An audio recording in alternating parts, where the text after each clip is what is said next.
What Motivates Getting Things Done: Procrastination, Emotions, and Success by Mary Lamia. Narrated by Cynthia Farrell. Introduction. What motivates successful people to get things done? Maybe you assume their motivation is fueled by imagining a future reward for their efforts, including the joyful feeling of pride. However, a marvel of evolution is that humans are not solely motivated by positive emotions. They are also motivated, and even driven to achieve, by negative emotions, a primary, powerful, and often misunderstood source of motivation. How does that work?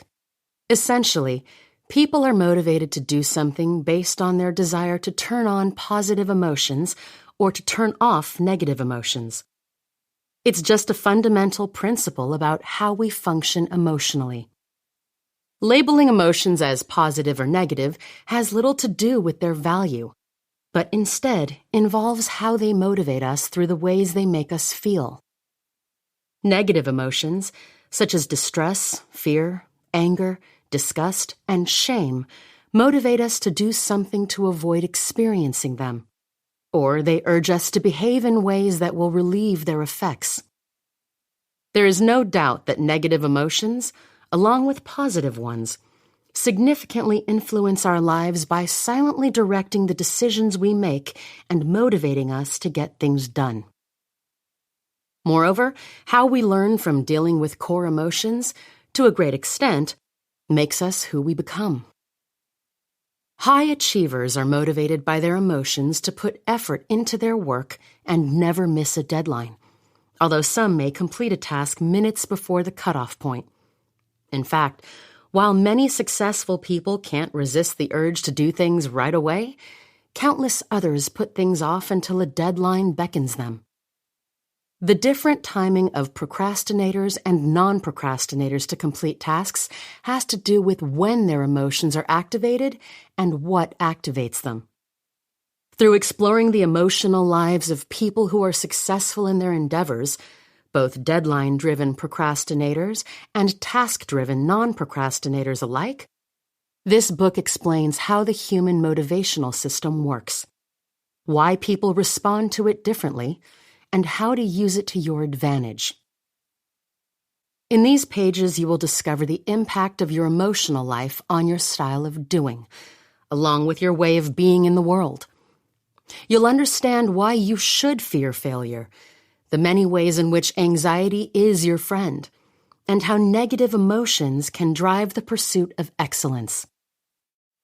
Numerous studies have investigated procrastination behavior, often seeking to find some underlying pathology or undesirable characteristic that leads people to delay.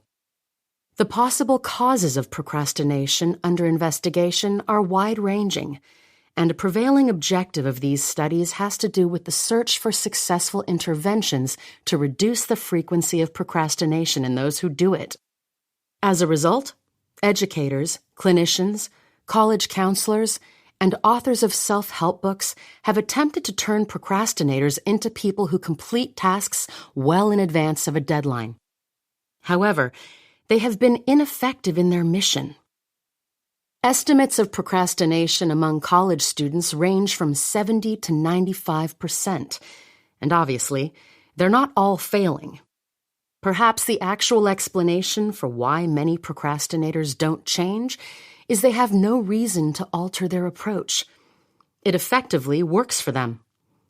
Nevertheless, sometimes successful people who procrastinate experience shame or guilt about their task completion style, or the judgment of others leads them to feel that way, even though they are not inclined to change their style of doing things.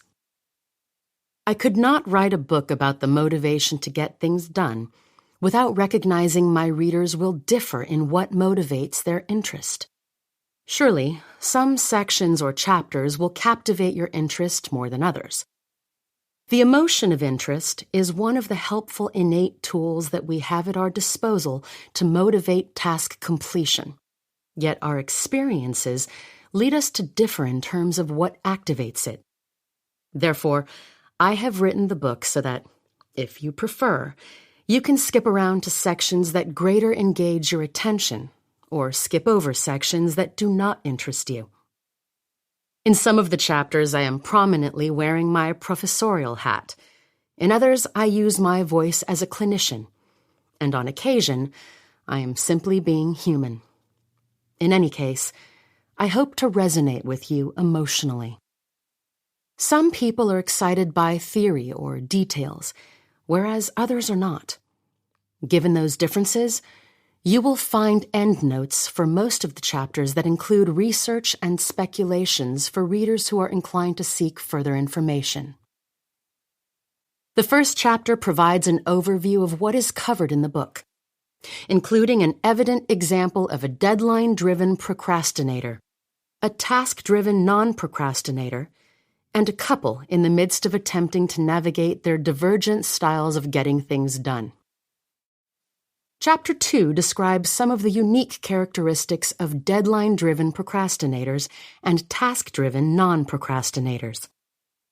Some of the characteristics of procrastinators and non-procrastinators are contrary to common sense expectations. You may find yourself solidly identifying with the behavioral descriptions of a particular style.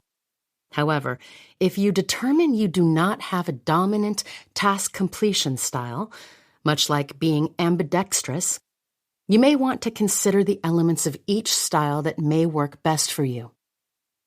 Chapter 3 was written with the goal in mind of conveying what emotions are and how they operate. Learning just a little about the underpinnings of motivation can help you make use of the system that guides you.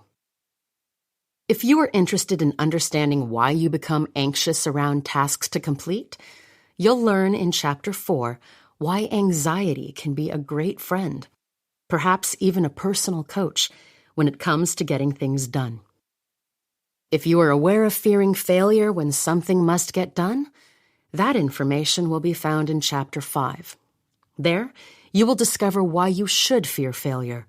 More specifically, how shame anxiety can be highly motivating. However, if you are most interested in what drives people to achieve and why successful people tend to be perfectionists, then you will be drawn to Chapter 6, where you will discover what motivates the pursuit of excellence. Perhaps you are most interested in problems that exist in your relationship with someone who has an approach to tasks that differs from yours. Then again, maybe you just want to deal with your annoyance about the way other people do things. Since navigating through conflict and learning from differences is important in all relationships, the information provided in Chapter 7 may positively alter your interactions with others where motivational style differences can otherwise become a source of conflict. Chapter 8 provides some specific ways in which you can optimize your motivational style, and they are summarized in the troubleshooting guide found in Chapter 9. The final chapter has to do with the influence of emotions in general as you look back on your experiences and move forward. The opinions in this book are based on surveys and interviews I conducted with professionally successful people who procrastinate and those who do not. Further speculations and conclusions are drawn from my nearly 4 decades of practice as a clinical psychologist and psychoanalyst, as well as from my work as a professor in a clinical psychology doctoral program. In these various contexts, many people have described what motivates how they get things done. Lastly, in the interest of full disclosure, I am not a procrastinator. Therefore, I do not have a stake in vindicating procrastinators or exposing the limitations of those who complete tasks ahead of schedule, although such themes are present in the book. Primarily, I hope to convey something far more important. Emotions are fascinating to explore in every aspect of human behavior. How they motivate the completion of tasks in different ways is no exception. It's time to make the most of the motivational system that evolved to help us get things done. Chapter 1. What motivates getting things done? An overview.